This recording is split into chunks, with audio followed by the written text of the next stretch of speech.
My daughter-in-law told me to pay rent or sleep on the street. I didn't argue. Didn't raise my voice. I just watched her laugh while she sipped wine at my kitchen table, the same table I built with my own hands 40 years ago. The next morning, her bank called. About her mortgage payment. She had 24 hours to pay. She thought she'd won a house. Turns out she'd been living in mine. Hello, my name's Franklin Moore, and I've lived in the same cedar-framed house since Nixon was president. I drew its blueprints myself back when I was still a young architect with more ambition than gray hair. Every beam, every nail, every board still smells faintly of the life Margaret and I built together. She passed 5 years ago, but her voice still lingers in the hallways, soft as the scent of her lavender soap. These days I keep the place quiet. Morning coffee on the porch, a crossword, a drive into town. The neighbors wave, kids still call me Mr. Moore. It's a peaceful life. Or it was, until Ethan and Jessica moved in. Ethan's my boy. 38.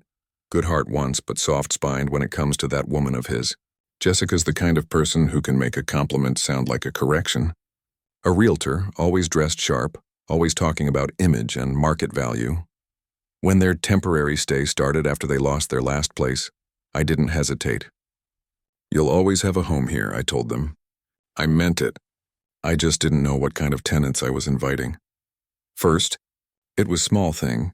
My wife's flower beds replaced with gravel because curb appeal matters. Then, my recliner moved to the garage to open up space. She started introducing the house as our place at barbecues. I let it slide. A man picks his battles, especially with his son's pride on the line. Ethan apologized here and there. Little murmurs after she'd left the room. Dad, she just wants things nice. You know how she is. And I'd nod because arguing with youth never builds anything but walls. But each change took a little piece of Margaret's memory away, and I could feel her house slipping into someone else's version of perfect. The breaking point came on a Friday evening. Jessica poured herself a glass of wine and called for me from the dining room. My dining room, the one I'd carved initials into under the table with Margaret our first Christmas here. Ethan sat beside her, nervous smile plastered on. Frank, she started, her tone bright as a realtor's pitch. Since you've been living here full-time, we think it's only fair you start contributing to, paying rent like a grown man. She laughed, like it was a joke, but her eyes weren't joking. Ethan couldn't even meet mine. I didn't say a word. Just looked at the clock on the wall, 8:42 p.m., and memorized that moment. The second the house I built turned into a cage someone else claimed. I smiled once, polite and calm. Noted, I said, and that was it. The last word before everything started to turn. The next few weeks passed like a long, bitter winter. Jessica started walking around the place as if she'd been born here. She'd open cabinets and say things like, "We'll replace these old dishes soon." Or, once the refinance goes through, "We'll finally fix the roof." We'll. That word hung in the air like cigarette smoke. Most nights I kept to myself. I'd eat dinner at the kitchen counter after they were done, scraping quiet bites of reheated stew while they laughed in the dining room. My dining room. The sound of her heels clicking on Margaret's hardwood floors grated worse than any drill I'd ever used. Sometimes she'd host friends, wine tastings, business dinners, even a yoga class one Saturday morning right in my living room. I'd step outside, lean against the porch post, and listen through the window while she called it our property, over and over. I wondered if she even remembered whose name was printed in bold on that deed. Ethan tried to talk now and then, but it always came out weak. Dad, she just wants to make this place feel like home. I'd look at him and think it already was. But I'd just nod, pretending not to notice how far he'd drifted from the boy who once built a treehouse with me in the backyard. I started sleeping less, spending hours down in the basement where my drafting table still sat under a tarp. The air smelled like dust and oil in memory. I'd run my fingers over the old blueprints, tracing the lines I'd drawn 40 years ago, remembering how proud Margaret had been when we finally poured the foundation. She called this place our fortress. On one shelf sat a metal cabinet labeled in my handwriting, "Estate Not Yet." I'd kept that label for decades. Every time I saw it, it reminded me that Margaret and I were planners, builders. We didn't move without blueprints. That night, I opened the cabinet for the first time since she died. Inside were manila folders, tax records, insurance, and at the very bottom a thick envelope marked deed, original copy. My name alone. Not Ethan's, not Jessica's, just Franklin Moore. I ran my thumb along the paper edge and felt something tighten in my chest. Not anger exactly, but something sharper. A kind of quiet certainty. They thought I was some tired old man living off their charity. They forgot who designed every wall in this place, who signed every permit, who paid every damn mortgage bill. Upstairs I heard laughter again. Jessica's bright and careless. The sound of wine glasses clinking. Then her voice, he'll come around eventually. He's old. What's he gonna do? I stared at the deed in my hands. My reflection caught the dim lamp behind me.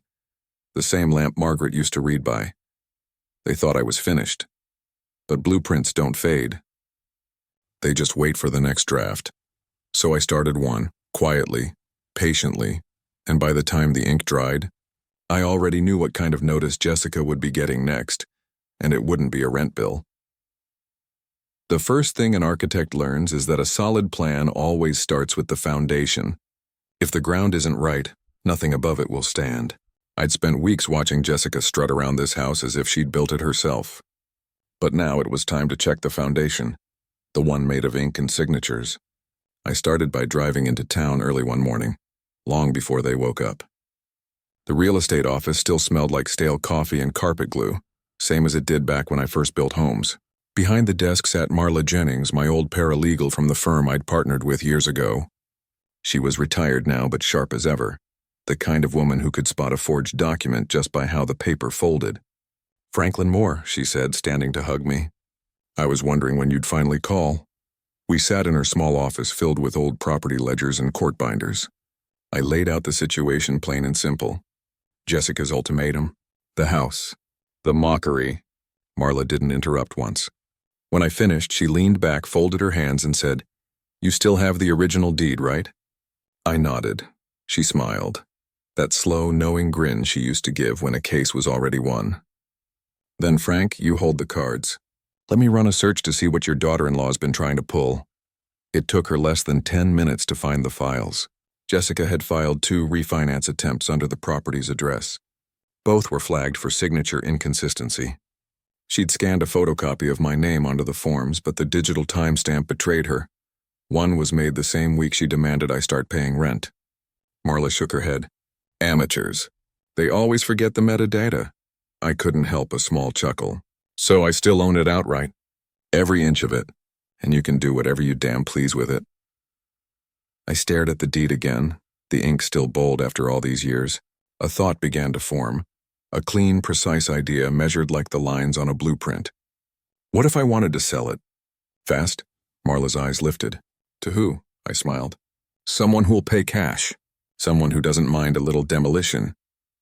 She knew me well enough not to question the motive. Within 3 days, she'd found a local developer looking to expand the new community park down the road. They offered full price, no negotiation, no waiting. The paperwork was quiet, discreet, and beautifully simple. I signed every page carefully, steady hand, no rush. The closing date was May 18th, just 10 days away. Back home, I moved through the house like a man walking through a museum. Not of losses, but of memories. I climbed into the attic and found Margaret's old portrait, dust settling on the glass.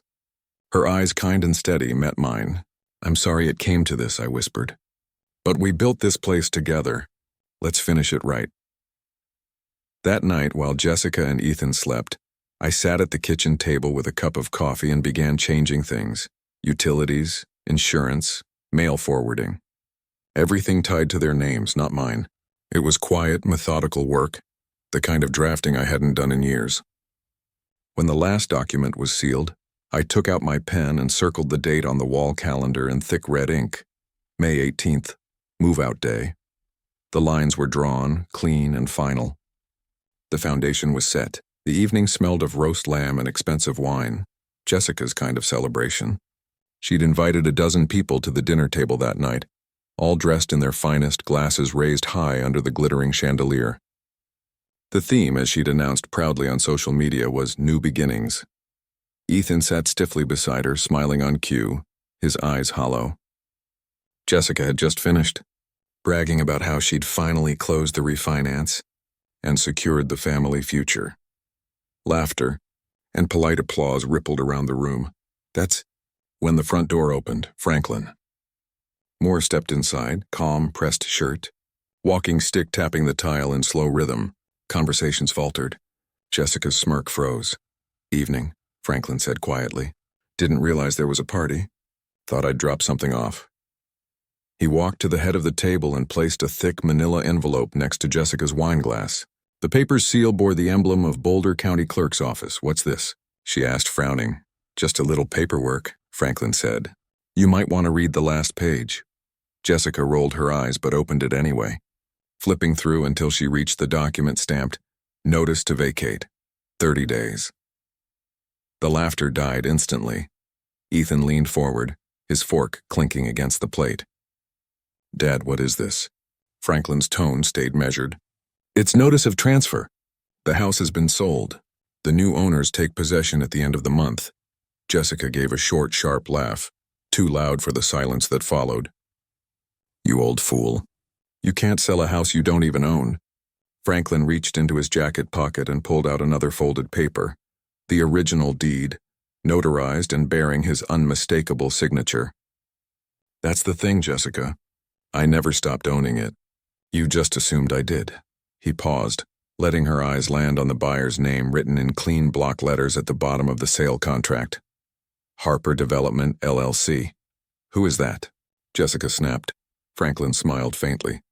"My holding company. Set it up years ago in case I ever wanted to liquidate quickly. Turns out today felt right." The guests shifted in their chairs, their earlier laughter now a heavy silence. Jessica's complexion drained as she realized what he meant. Every refinance, every plan she'd made on that house was gone. "You can't do this," she shouted, slamming the table. Franklin's eyes were steady, the same calm he'd worn through decades of blueprints and storms. "Can't?" he said softly. "I built this place with my hands. I can take it back with a pen." The words landed like a hammer. Ethan lowered his head, face pale with shame. The others looked anywhere but at Jessica, who now stood trembling, her perfect evening unraveling into chaos. Franklin turned toward the door, his hand brushing the wood he'd once sanded himself. "I'll send a truck for my tools in the morning," he said simply. "The new owners will handle the rest." Behind him, Jessica's voice cracked, a desperate mix of rage and disbelief. "You'll regret this." But Franklin didn't look back. He stepped out into the cool night, the sound of her shouts fading behind him. For the first time in years, he felt light, the kind of freedom that comes when a man stops begging to be respected in a house he built. But that wasn't the end, not even close. What Franklin did after selling the house turned every neighbor's head and made national news. Before I tell you how he turned Jessica's insult into a legacy, make sure you hit subscribe, because this next part, it's where everything comes full circle. The house that once stood as Franklin Moore's lifelong pride now lay in fragments, its walls stripped down to beams and dust. The old maple tree in the front yard, where he and Margaret had carved their initials in '83, was the last thing standing. As the demolition crew packed up, Franklin stayed until sunset, his fingers tracing the initials one final time. He didn't feel sadness, just a deep, quiet release. A week earlier, he had signed the sale papers in complete silence, watching the realtor's pen move across the contract. Jessica and Ethan's jaws had nearly hit the floor when they realized he had been the legal owner all along. Their names were nowhere on the deed, they had never paid a cent toward it. The buyer, a nonprofit Franklin himself had created months ago, the Margaret Moore Home Fund. Now where the house once stood, a community garden was rising, benches, flower beds, and a small sign that read, "Built on kindness, grown with respect." In memory of Margaret Moore, 1954-2019, the garden would provide free produce and meals for widowed seniors who had nowhere else to turn. Franklin had poured the sale money into the fund, ensuring no one in his town would face the humiliation his daughter-in-law had thrown at him. A few miles away, Jessica and Ethan were struggling in their new reality. The family home they bragged about on social media was gone. The story of their eviction and the viral neighborhood video, Jessica shouting, "Pay rent or sleep on the street," had spread online, tagged with "Porch Light Justice." Ethan's contracting firm lost its biggest client, Jessica's boutique was flooded with refund requests. Now they were renting a downtown apartment, a place with thin walls and no yard, the kind of space Jessica once swore she'd never live in again. That morning, a small padded envelope arrived at their mailbox. Inside was a brass keychain engraved with the words, "Home is earned." Jessica knew immediately who it was from. She didn't say a word, just dropped the keychain into a drawer and closed it softly. Meanwhile, Franklin's days settled into peace. He moved into a small lake cottage on the edge of town, where mornings smelled like pine and coffee. Every dawn, he sat on the porch beside a framed photo of Margaret. Her smile caught the first rays of sunlight. Sometimes he'd whisper softly, "We did it, Marla. They can't hurt anyone else now." He'd volunteer at the garden twice a week, teaching young volunteers how to build simple benches or repair fences. People started calling him Mr. Franklin from the fund. To them, he wasn't a victim or a frail old man. He was the man who rebuilt something beautiful from betrayal. One afternoon, a young widow named Clara came by the garden holding a small potted sunflower. "My husband was a carpenter," she said quietly. "I didn't think I'd ever step into a place like this again." "Thank you for making this, Mr. Moore." Franklin smiled. "The world doesn't stop giving just because we lose someone," he said. "Sometimes it just changes who gives." That evening, as the sun dipped low, Franklin sat on the porch of his cottage. The same porch light from his old home, the one he'd unscrewed before selling, hung above the door. He'd rewired it himself. Every night he turned it on, letting its amber glow spill gently across the gravel path. It wasn't just light, it was memory. The same light that had guided Margaret home from evening walks. The same light that once flickered through laughter, dinners, and the quiet hum of love. Now it guided others, people who had been left out, forgotten, or mistreated. The light never judged. It only shone. A reporter from the Boulder Tribune visited one morning to interview him for a feature titled, "The Man Who Sold His House to Teach Kindness." She asked, "Mr. Moore, if you could say one thing to your daughter-in-law today, what would it be?" Franklin chuckled softly and looked out toward the water. "I'd tell her the same thing my father told me when I built my first home. A roof doesn't make a family. Respect does." He paused, then added, "And respect, once lost, is a debt you never stop paying." The reporter nodded, scribbling quickly. Before she left, Franklin switched on the porch light again, the bulb glowing warm against the blue dusk. He watched it flicker to life, then smiled. "She told me to pay rent or sleep on the street," he said, almost to himself. "But I paid the price long ago, in blueprints, faith, and love." He sipped his coffee, eyes soft but steady. "All she ever owned," he murmured, "were the walls I let her borrow." The light hummed quietly above him, a steady beacon in the dark, a promise that no kindness once given is ever truly gone.